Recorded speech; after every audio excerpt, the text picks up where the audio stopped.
twongeye kubasuhuza mwese bavandimwe inshuti zacu hano kuri Joel Gospel Praise TV.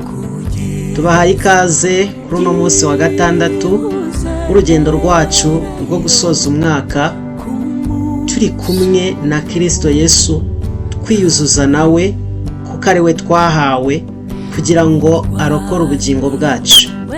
Bavandimwe, reka tubanze twiragize Imana kugira ngo ikiganiro cyacu kigende neza. Data, mu izina rya Yesu twongeye kugushima, twongeye kuguha icyubahiro, nushyirwe hejuru kuko uri uwo kwizerwa kandi ko uri uwo kubahwa. Uyu munsi turi ku munsi wa gatandatu, aho tugiye kureba ku kiganiro kivuga ku rukundo rwa Kristo. Iminsi yatambutse twabanye nawe ubwo twatangiraga, ubwo twabonaga ko Kristo ari Imana ikomeye twahawe. Uwiteka wakomezanyije natwe, tubona ko waje gukiza ndetse no gutarura abazimiye. Twarakubonye ubwo wari kumwe natwe utwereka ko tubona ko Kristo ari we mucyo ukura abantu mu mwijima. Yesu Kristo, icyubahiro n'ikibi cyawe, urukundo rwawe ntirurondoreka. Uyu munsi wa gatandatu tugiye kureba ku rukundo rwa Kristo. Turaguhamagaje kugira ngo usubane natwe, udushoboze. Mwuka wera atumurikire, twirukanye kirogoya yose y'umwanzi. Urakoze, uzabane na buri wese uzumva kino kiganiro kandi uzakingura umutima we. Icyubahiro n'ikibi cyawe Kristo, none n'iteka ryose Kristo, amen. Bavandimwe mu mwami Yesu, mu gihe twitegura gusoza umwaka, abantu benshi bisuzuma bareba ibyo bagezeho, bareba ibyo bananiwe gukora, banareba uburyo imibanire bagiranye n'abandi irangiye, uburyo ihagaze, ndetse banasuzuma n'ibyo batakaje. Hari abiyumva batagifite agaciro, hari abumva barateshejwe agaciro, cyangwa se bakumva baratereranywe.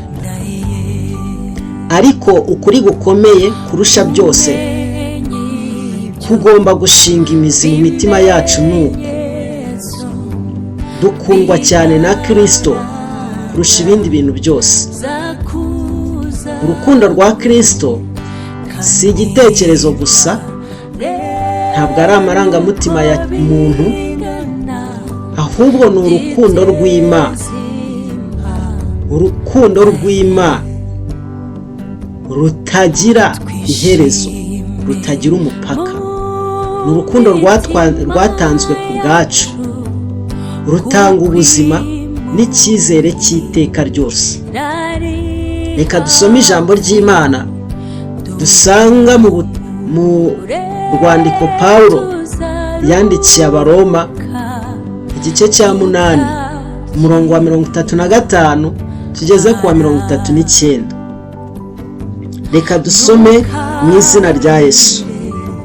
Ninde wadutandukanya n'urukundo rwa Kristo? Mbese ni amakuba, cyangwa ni ibyago, cyangwa ni ukurenganywa, cyangwa ni inzara, cyangwa ni ukwambara ubusa, cyangwa ni ukuba mu kaga, cyangwa ni inkota? Nk'uko byanditswe ngo, turicwa umunsi ukira bakuduhora, twahwanijwe n'intama z'imbagwa. Oya, ahubwo muri byose turushishwaho kunesha n'uwadukunze. Kuko menye neza yuko naho rwaba urupfu, cyangwa ubugingo, cyangwa abamarayika, cyangwa abategeka, cyangwa ibiriho, cyangwa ibizaba, cyangwa abafite ubushobozi, cyangwa uburebure bw'igihagararo, cyangwa uburebure bw'ikijyepfo, cyangwa ikindi cyaremwe cyose, kitazabasha kudutandukanya n'urukundo rw'Imana ruri muri Kristo Yesu umwami wacu. bavandimwe, urukundo rwa Kristo ntirushingira ku byiza dukora, ntirushingira ku kumvira kwacu cyangwa ku gutungana kwacu. Yaradukunze mbere y'uko twe twihana, mbere y'uko twe duhinduka, ndetse mbere y'uko tumumenya. Yadukunze urukundo ruhebuje, urwamuteye kuza mu isi kugira ngo atange ubugingo bwe.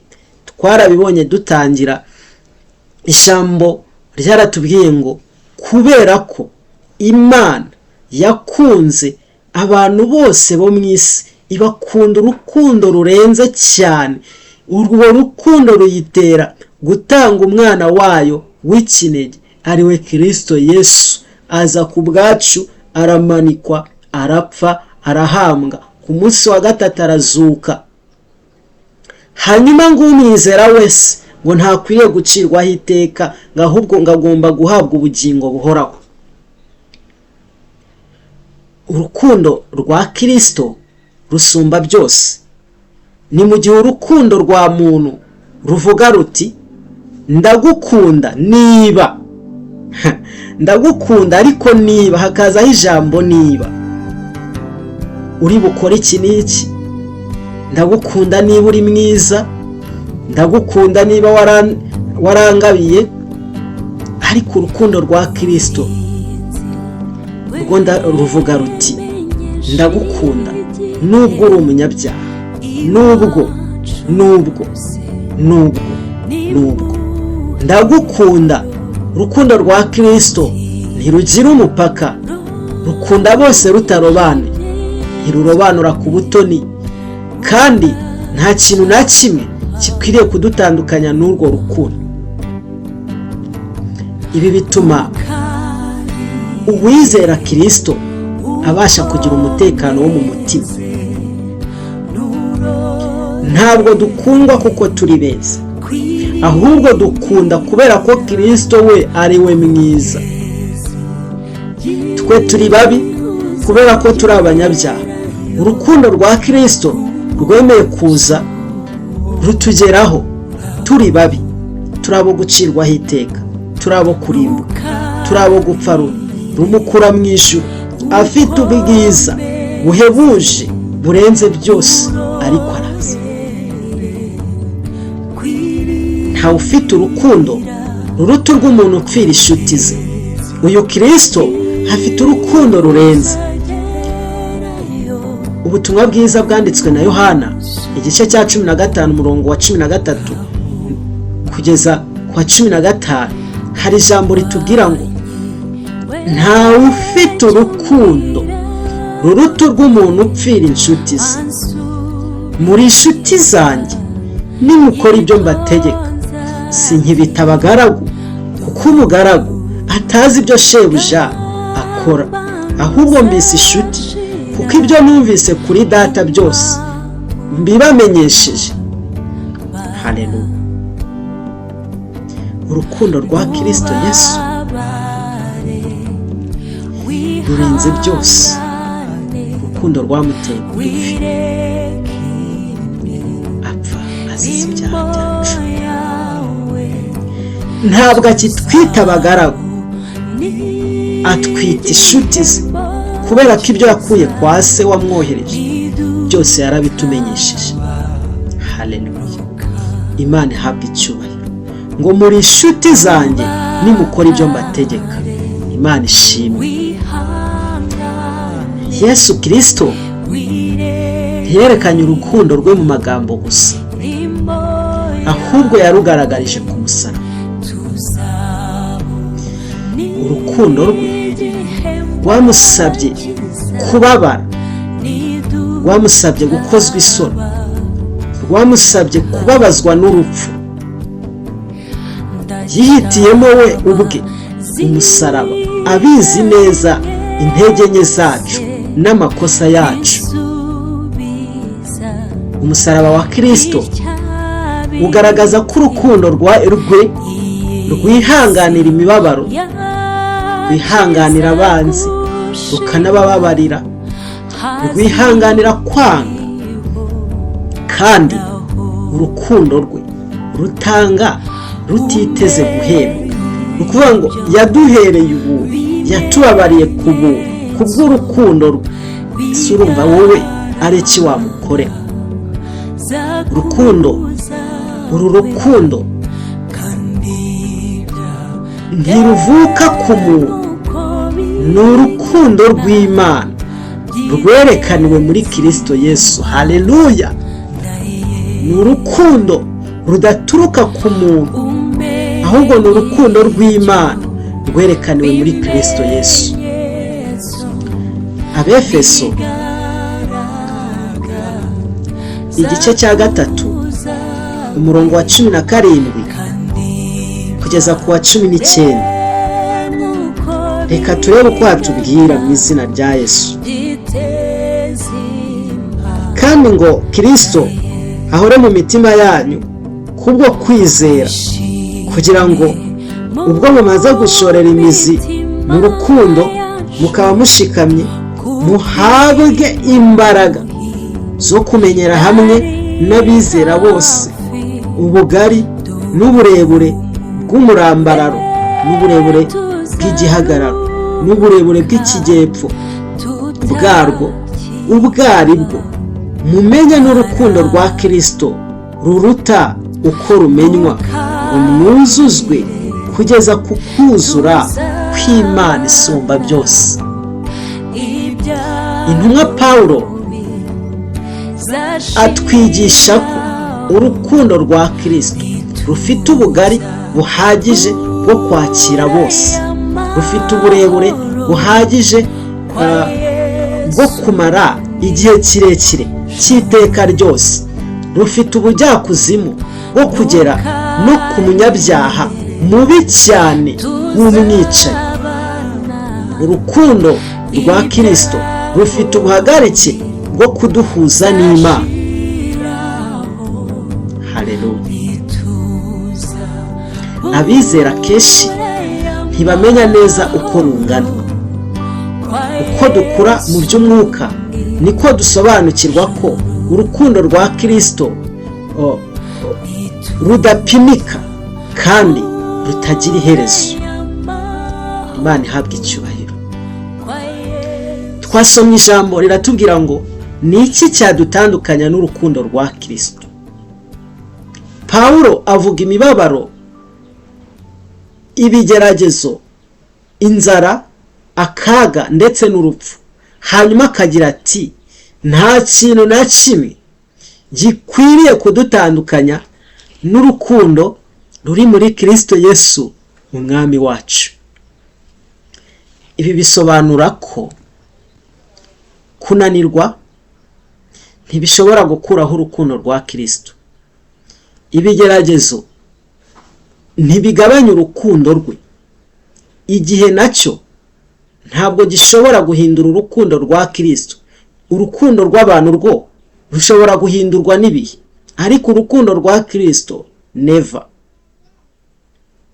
Urupfu ntirushobora kurangiza urukundo rwa Kristo.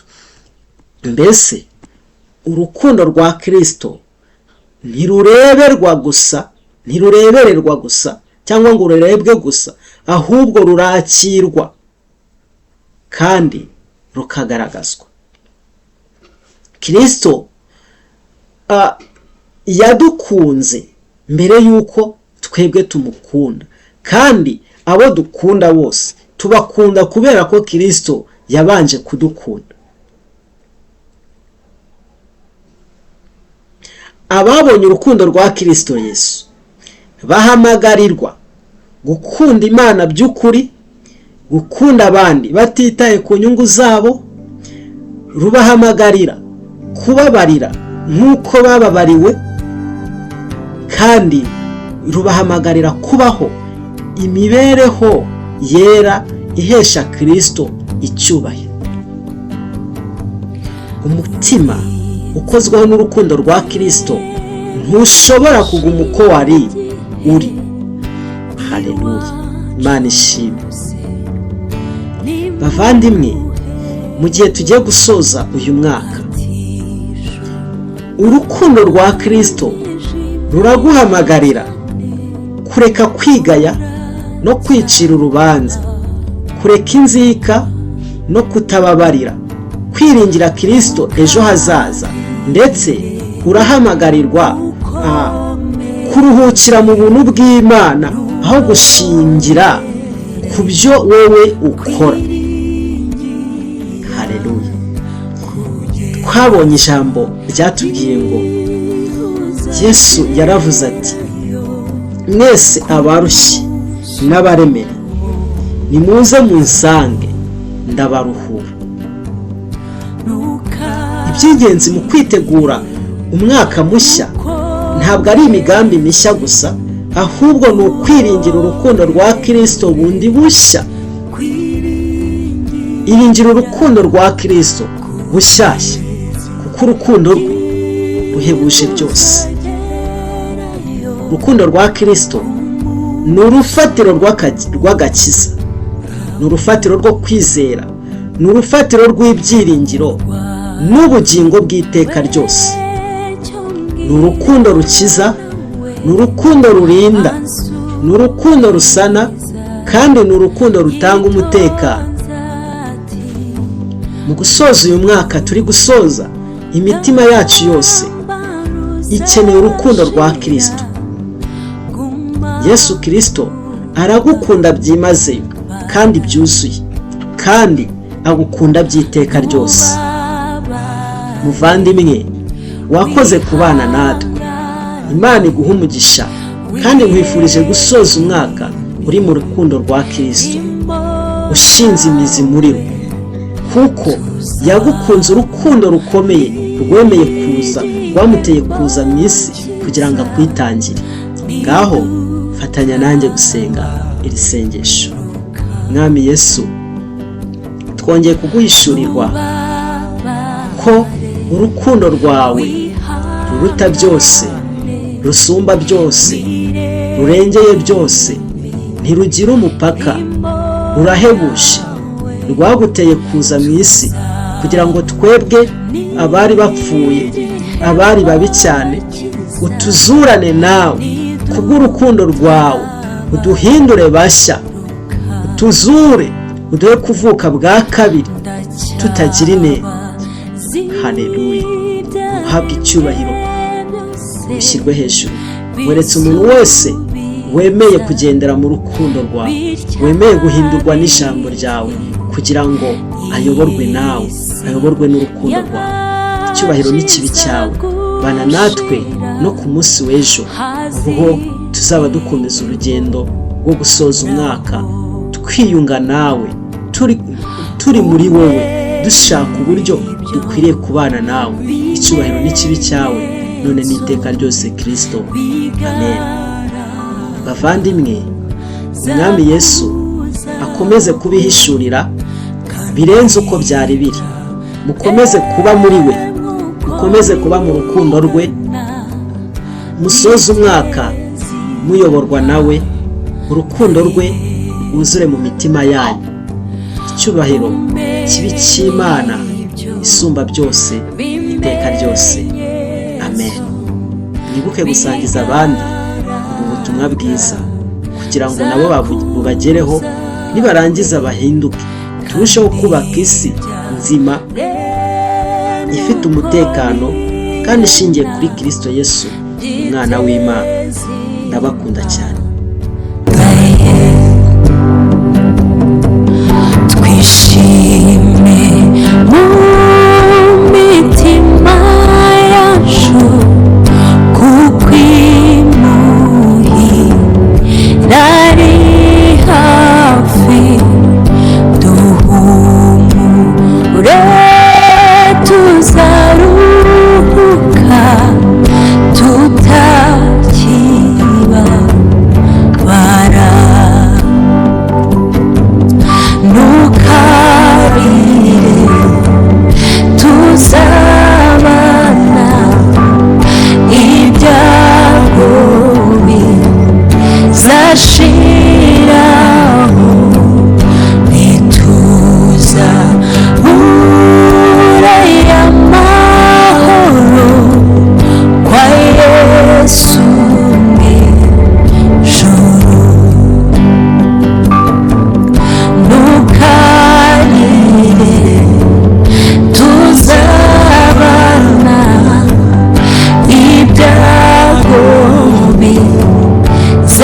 ishimwe